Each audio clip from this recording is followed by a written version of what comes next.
People's Guide to the Cthulhu Mythos. Welcome to one of our reading episodes while we are on hiatus. We're going to be on hiatus for a little bit, just getting ready for Season 8. And why not have some thoughts on H.P. Lovecraft's thoughts on supernatural fiction. So yeah, enjoy this several-part series on H.P. Lovecraft's thoughts on supernatural fiction. And hey, can't wait to see you in Season 8. Alright. Thank you for listening to People's Guide to the Cthulhu Mythos, brought to you by BunnySlippers.com, FoundItemClothing.com. Get some cool Cthulhu slippers, and maybe, I don't know, a t-shirt from one of those problematic yet cult films from the 80s that you love so much, but probably haven't watched in the last few years. And then when you do watch it with your girlfriend, you're like, oh, I don't remember that scene. The rest of it's pretty good, but I don't remember that scene. FoundItemClothing.com, BunnySlippers.com. Alright, let's get going. Section 1 of Supernatural Horror in Literature by Howard Phillips Lovecraft. This legamus recording may be distributed and adapted freely for any purpose. Read by Piotr Natter. Introduction. The oldest and strongest emotion of mankind is fear, and the oldest and strongest kind of fear is fear of the unknown. These facts few psychologists will dispute, and their admitted truth must establish for all time the genuineness and dignity of the weirdly horrible tale as a literary form. Against it are discharged all the shafts of a materialistic sophistication which clings to frequently felt emotions and external events, and of a naively insipid idealism which deprecates the aesthetic motive and calls for a didactic literature to uplift the reader toward a suitable degree of smirking optimism. But in spite of all this opposition, the weird tale has survived, developed, and attained remarkable heights of perfection, founded as it is on a profound and elementary principle whose appeal, if not always universal, must necessarily be poignant and permanent to minds of the requisite sensitiveness. The appeal of the spectrally macabre is generally narrow, because it demands from the reader a certain degree of imagination and a capacity for detachment from everyday life. Relatively few are free enough from the spell of the daily routine to respond to tappings from outside, and tales of ordinary feelings and events, or of common sentimental distortions of such feelings and events, will always take first place in the taste of the majority. Rightly perhaps, since of course these ordinary matters make up the greater part of human experience. But the sensitive are always with us, and sometimes a curious streak of fancy invades an obscure corner of the very hardest head, so that no amount of rationalization, reform, or Freudian analysis can quite annul the thrill of the chimney corner whisper or the lonely wood. There is here involved a psychological pattern or tradition as real and as deeply grounded in mental experience as any other pattern or tradition of mankind, coeval with the religious feeling and closely related to many aspects of it, and too much a part of our innermost biological heritage to lose keen potency over a very important, though not numerically great, minority of our species. Man's first instincts and emotions formed his response to the environment in which he found himself. Definite feelings based on pleasure and pain grew up around the phenomena whose causes and effects he understood, whilst around those which he did not understand, and the universe teemed with them in the early days, were naturally woven such personifications, marvelous interpretations and sensations of awe and fear as would be hit upon by a race having few and simple ideas and limited experience. The unknown, being likewise the unpredictable, became for our primitive forefathers a terrible and omnipotent source of boons and calamities, visited upon mankind for cryptic and wholly extraterrestrial reasons, and thus clearly belonging to spheres of existence whereof we know nothing and wherein we have no part. The phenomenon of dreaming likewise helped to build up the notion of an unreal or spiritual world, and in general all the conditions of savage dawn life so strongly conduced toward a feeling of the supernatural that we need not wonder at the thoroughness with which man's very hereditary essence has become saturated with religion and superstition. This saturation must, as a matter of plain scientific fact, be regarded as virtually permanent, so far as the subconscious mind and inner instincts are concerned. For though the area of the unknown has been steadily contracting for thousands of years, an infinite reservoir of mystery still engulfs most of the outer cosmos, whilst a vast residuum of powerful inherited associations clings round all the objects and processes that were once mysterious, however well they may now be explained. And more than this, there is an actual physiological fixation of the old instincts in our nervous tissue, which would make them obscurely operative, even were the conscious mind to be purged of all sources of wonder. Because we remember pain and the menace of death more vividly than pleasure, and because our feelings toward the beneficent aspects of the unknown have from the first been captured and formalized by conventional religious rituals, it has fallen to the lot of the darker and more maleficent side of cosmic mystery to figure chiefly in our popular supernatural folklore. This tendency, too, is naturally enhanced by the fact that uncertainty and danger are always closely allied, thus making any kind of an unknown world a world of peril and evil possibilities.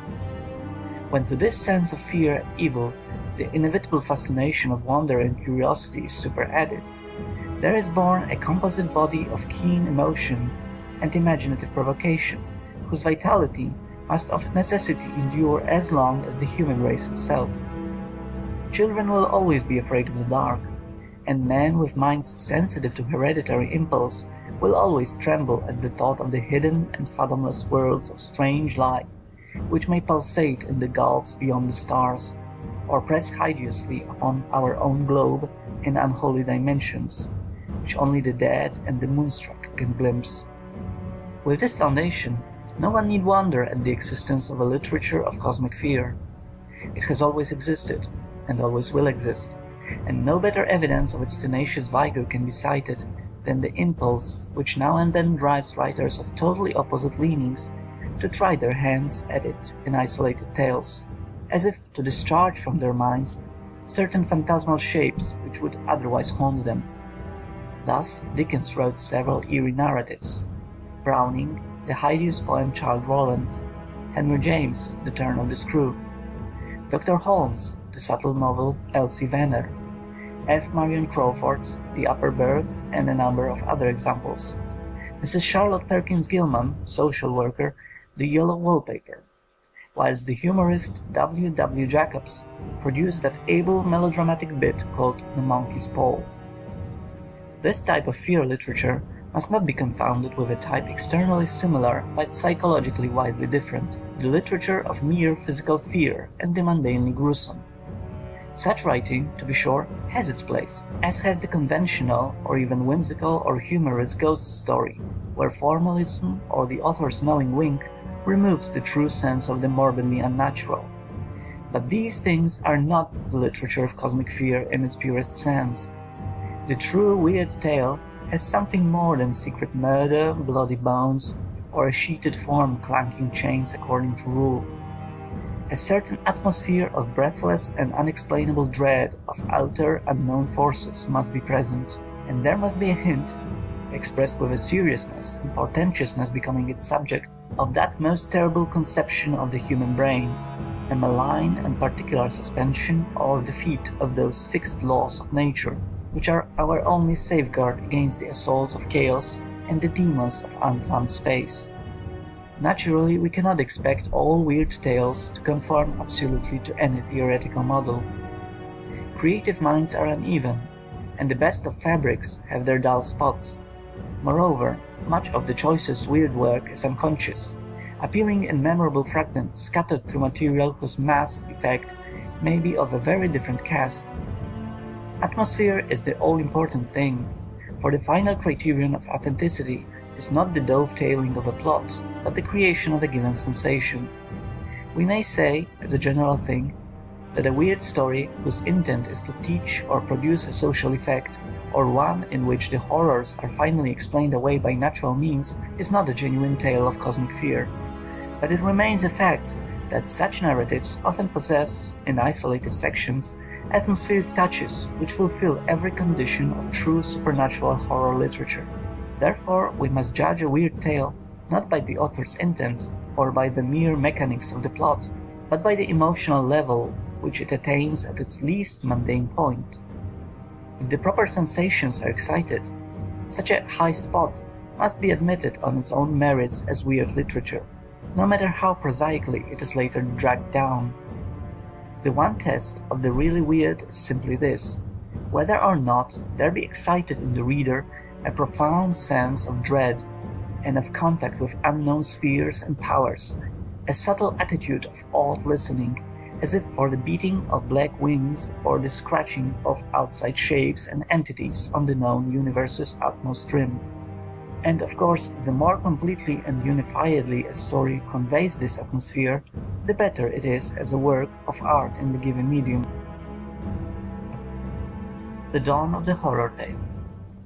As may naturally be expected of a form so closely connected with primal emotion, the horror tale is as old as human thought and speech themselves. Cosmic terror appears as an ingredient of the earliest folklore of all races, and is crystallized in the most archaic ballads, chronicles, and sacred writings. It was indeed a prominent feature of the elaborate ceremonial magic, with its rituals for the evocation of demons and spectres, which flourished from prehistoric times, and which reached its highest development in Egypt and the Semitic nations. Fragments like the Book of Enoch and the Clavicula of Solomon well illustrate the power of the weird over the ancient Eastern mind, and upon such things were based enduring systems and traditions whose echoes extend obscurely even to the present time.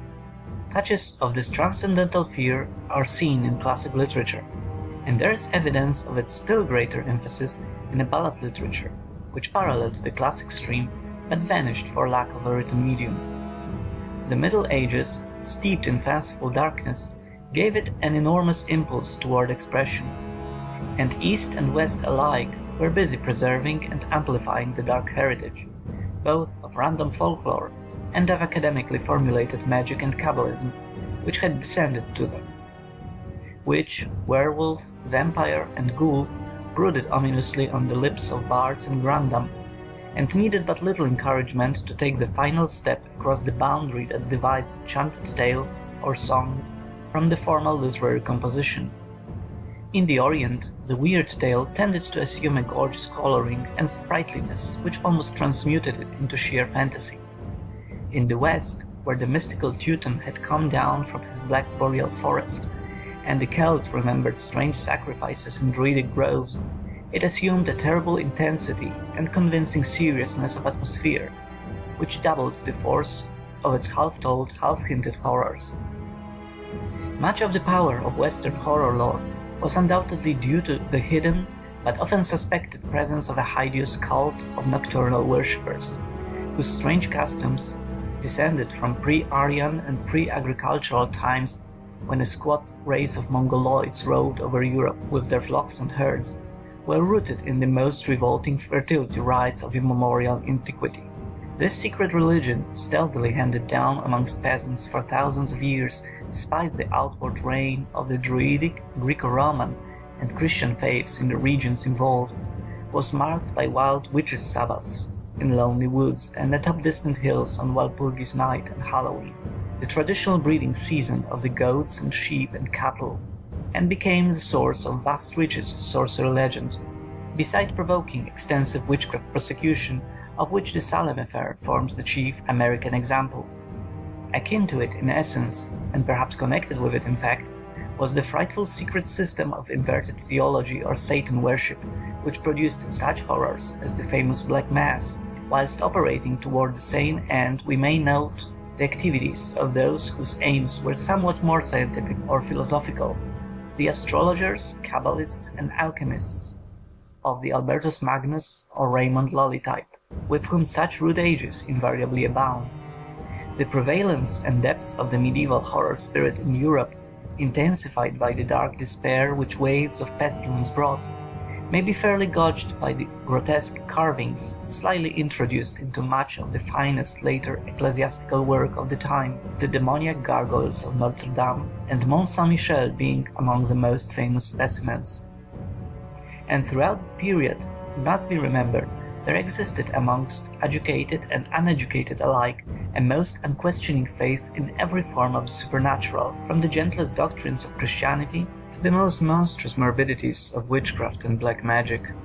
It was from no empty background that the Renaissance magicians and alchemists, Nostradamus, Tristemius, Dr. John Dee, Robert Fludd, and the like, were born. In this fertile soil were nourished types and characters of somber myth and legend, which persist in weird literature to this day, more or less disguised or altered by modern technique. Many of them were taken from the earliest oral sources and form part of mankind's permanent heritage. The shade which appears and demands the burial of its bones, the demon lover who comes to bear away his still living bride, the death fiend or psychopomp riding the night ride, the man-wolf, the sealed chamber, the deathless sorcerer, all these may be found in that curious body of medieval lore which the late Mr. Baring Gould so effectively assembled in book form. Wherever the mystic northern blood was strongest, the atmosphere of the popular tales became most intense, for in the Latin races there is a touch of basic rationality, which denies to even their strangest superstitions many of the overtones of glamour, so characteristic of our own forest-born and ice-fostered whisperings. Just as all fiction first found extensive embodiment in poetry, so is it in poetry that we first encounter the permanent entry of the weird into standard literature. Most of the ancient instances, curiously enough, are in prose, as the werewolf incident in Petronius, the gruesome passages in Apuleius, the brief but celebrated letter of Pliny the Younger to Sura, and the odd compilation on wonderful events by the Emperor Hadrian's Greek freedman Phlegon. It is in Phlegon that we first find that hideous tale of the corpse bride, Plinion and Machates, later related by Proclus, and in modern times forming an inspiration of Goethe's Bride of Corinth and Washington Irving's German Student. But by the time the old northern myths take literary form, and in that later time when the weird appears as a steady element in the literature of the day, we find it mostly in metrical dress, as indeed we find the greater part of the strictly imaginative writing of the Middle Ages and Renaissance. The Scandinavian Eddas and sagas thunder with cosmic horror, and shake with the stark fear of Ymir and his shapeless spawn, whilst our own Anglo-Saxon Beowulf and later continental Nibelung tales are full of eldritch weirdness. Dante is a pioneer in the classic capture of macabre atmosphere, and in Spenser's stately stanzas will be seen more than a few touches of fantastic terror in landscape, incident and character. Prose literature gives us Malory's Morte d'Arthur, in which are presented many ghastly situations taken from early ballad sources. The theft of the sword and silk from the corpse in Chapel Perilous by Sir Galahad, whilst other and cruder specimens were doubtless set forth in the cheap and sensational chapbooks, vulgarly hawked about and devoured by the ignorant. In Elizabethan drama, with its Dr. Faustus, the witches in Macbeth, the ghost in Hamlet, and the horrible gruesomeness of Webster, we may easily discern the strong hold of the demoniac on the public mind, a hold intensified by the very real fear of living witchcraft, whose terrors, wildest at first on the continent, begin to echo loudly in English ears, as the witch-hunting crusaders of James I gain headway. To the lurking mystical prose of the ages is added a long line of treatises on witchcraft and demonology, which aid in exciting the imagination of the reading world. Through the 17th and into the 18th century, we behold a growing mass of fugitive legendary and balladry of darksome cast, still, however, held down beneath the surface of polite and accepted literature. Chapbooks of horror and weirdness multiplied, and we glimpse the eager interest of the people through fragments like Defoe's Apparition of Mrs. Veal, a homely tale of a dead woman's spectral visit to a distant friend, written to advertise covertly a badly selling theological disquisition on death. The upper orders of society were now losing faith in the supernatural and indulging in a period of classic rationalism. Then, beginning with the translation of Eastern tales in Queen Anne's reign and taking definite form toward the middle of the century, comes the revival of romantic feeling, the era of new joy in nature and in the radiance of past times, strange scenes, bold deeds, and incredible marvels. We feel it first in the poets, whose utterances take on new qualities of wonder, strangeness, and shuddering. And finally, after the timid appearance of a few weird scenes in the novels of the day, such as Smollett's Adventures of Ferdinand Count Fathom, the release instinct precipitates itself in the birth of a new school of writing, the Gothic school of horrible and fantastic prose fiction, long and short, whose literary posterity is destined to become so numerous and, in many cases, so resplendent in artistic merit. It is, when one reflects upon it, genuinely remarkable that weird narration as a fixed and academically recognized literary form should have been so late of final birth.